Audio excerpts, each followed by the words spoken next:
Olá, queridos, graça e paz do Senhor Jesus, bom dia. Aqui quem fala é o pastor Tião. Deixa eu compartilhar uma palavra do Senhor que o Espírito Santo falou ao meu coração nessa manhã. Eu estava aqui meditando e algo saltou no meu espírito para que eu entregasse ao seu coração. Nós não podemos, de forma alguma, vivermos o nosso próprio curso, vivermos segundo a nossa própria vontade, segundo o nosso próprio desejo. Nós precisamos, nesses dias, nos submetermos à vontade de Deus, nos submetermos aos planos e os propósitos que Deus tem para a nossa vida. Nós não podemos criar um propósito único para nós, de acordo com as nossas vontades, com o nosso querer. Mas eu vejo o Senhor nesse tempo nos chamando para reconhecermos aquilo que Ele tem para nós, os propósitos que Deus tem para a nossa vida. Deus nos escolheu, mas existe um livre-arbítrio, existe o poder da escolha. A Bíblia diz lá em Jeremias, no capítulo 1, no versículo 1, que o Senhor aparece a Jeremias. E a Bíblia diz, Jeremias falando, o Senhor apareceu e me disse. E o que Deus disse para ele, versículo 5 do capítulo 1, o Senhor disse para Jeremias, Jeremias, eu conheci você, antes mesmo de você ser formado no ventre materno, antes mesmo de você ser gerado no ventre da sua mãe, eu te escolhi. Antes mesmo que você viesse ao mundo, Jeremias, eu te separei, eu te designei para uma missão, para um propósito, de ser profeta para as nações. Quando eu olho para esse texto, eu preciso entender que Deus, Ele não quer que nós venhamos a criar coisa alguma para a nossa vida. O grande problema, queridos, é que muitas pessoas estão criando coisas, elas vivem criando o seu próprio plano, o seu próprio propósito, o seu próprio objetivo de vida, sem estar alinhados aos propósitos que Deus tem para elas. E o pior, elas tendem a pegar pelas suas próprias escolhas, elas tendem a querer colocar Deus dentro dos seus planos, Deus dentro das suas próprias vontades, não as suas vontades se submeter à vontade de Deus. E esse é o grande erro, esse é o grande engano, e tem feito muitas pessoas, como diz um ditado, dar murro em ponta de faca. Muitas pessoas querem modelar um modelo de vida que Deus não escolheu para elas, que Deus não tem para elas. E por que isso acontece? Porque não reconhecemos aquilo que Deus tem para nós e não submetemos, não nos entregamos aos processos que Deus tem para nós, porque nós não queremos passar pelos processos, porque para viver aquilo que Deus tem, muitas coisas precisam ser arrancadas de nós, precisam ser tiradas de nós, muitas coisas precisam ser libertas da nossa vida. Então, quando nós nos submetemos e reconhecemos isso nas nossas vidas, todas as coisas começam a fazer sentido. Quando você se submete, as coisas começam a ter clarezas e você começa a entender que Deus está no controle de tudo. O Senhor está no controle de tudo.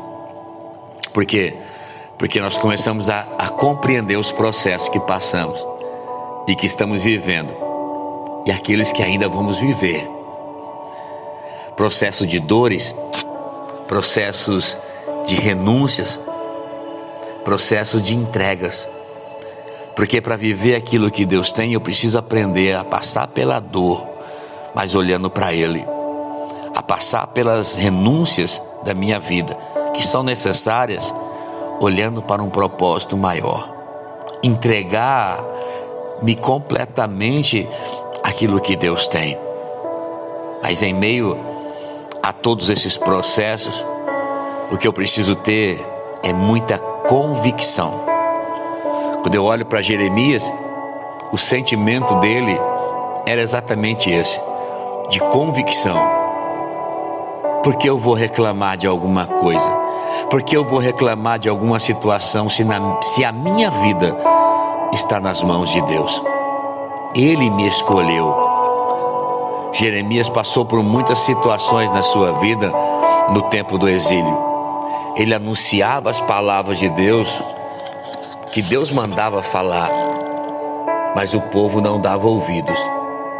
Um povo que não aceitava as suas palavras. Sabe, irmãos, mas nada disso, nada fez com que esse profeta do Senhor parasse ou retrocedesse. O desânimo bateu? Claro que bateu algumas vezes, mas ele permaneceu, olhando para o autor e consumador da sua fé. As rejeições não impediram ele de romper dentro de uma chamada de Deus para a sua vida. As rejeições sobre a sua vida, meu irmão, minha irmã, não pode te impedir. As dores não podem te impedir.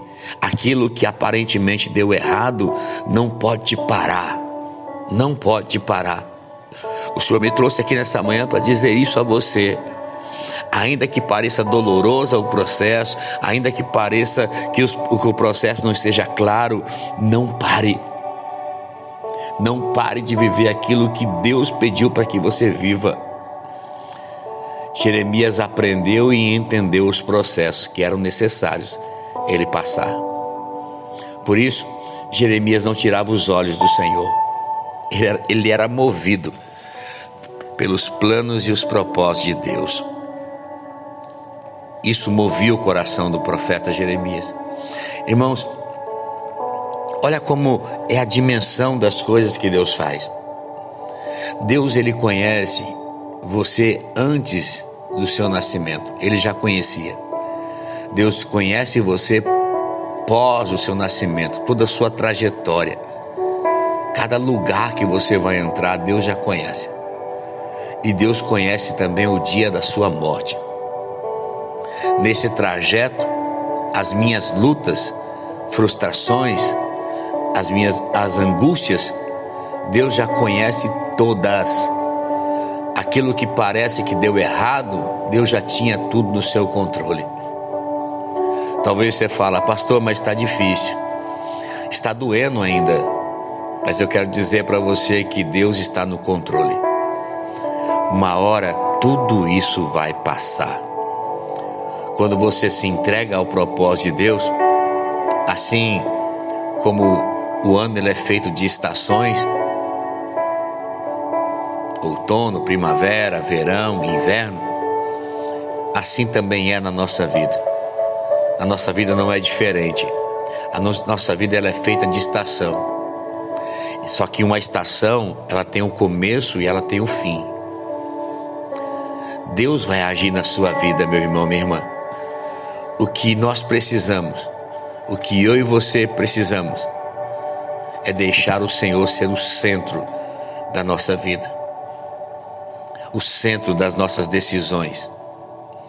Nós precisamos escolher viver os planos e os propósitos que Deus tem.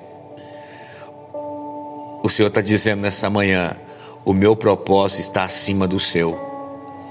Não crie mais nenhum propósito para a sua vida. O meu precisa ser maior na sua vida. Antes de Deus formar você, Deus formou o propósito para a sua vida. Gênesis capítulo 2, versículos 7 e 8, fala, então o Senhor formou o homem do pó da terra e lhe soprou nas narinas o fôlego de vida, e o homem se tornou um ser vivente. E o Senhor Deus plantou um jardim no Éden, na direção para o Oriente. E depois que Deus formou o jardim, Deus pôs nele o homem que havia formado. Deus primeiro fez o jardim, depois ele colocou o homem. Deus primeiro plantou o jardim no Éden, depois ele colocou o homem no jardim. Antes do jardim, Deus já havia feito o Éden. Antes do homem, Deus já fez o jardim para o homem. Quando eu vejo isso, eu olho para onde nós estamos andando, para onde nós estamos indo. Deus já preparou tudo para mim e para a sua vida. Eu moro nessa cidade porque Deus já havia preparado para mim. Não é obra de um acaso. Eu cuido de uma igreja porque Deus já tinha preparado ela para mim. Já existe um povo que Deus já preparou para esse tempo para que eu cuide. Eu estou nesses devocionais pela manhã porque Deus já havia planejado isso antes mesmo de eu nascer, antes mesmo de eu ser gerado. Já havia um plano do Senhor para a minha vida. E quando você começa a submeter aos propósitos de Deus, todas as coisas se tornam claras, legíveis. As coisas vão se conectando dentro de uma clareza muito grande. Você entende e você diz: uau, tudo estava no controle do Senhor, nada fugiu do controle dele. Como é bom viver aquilo que Deus já preparou para que vivamos. Viva os planos do Senhor. Não viva os seus planos, mas entrega todos os seus planos nas mãos do Senhor e decida a viver aquilo que Ele tem para a sua vida. Os caminhos do Senhor não são os nossos. Os pensamentos do Senhor não são os nossos. Os caminhos e os pensamentos do Senhor são mais altos do que os nossos. Receba essa palavra do Senhor ao seu coração nessa manhã. A minha oração é que o Senhor te abençoe, que o Senhor te guarde, que o Senhor faça resplandecer o seu rosto sobre ti, tenha misericórdia de ti e te conceda a graça. Que o Senhor volte para ti o seu rosto e te dê muita, muita paz.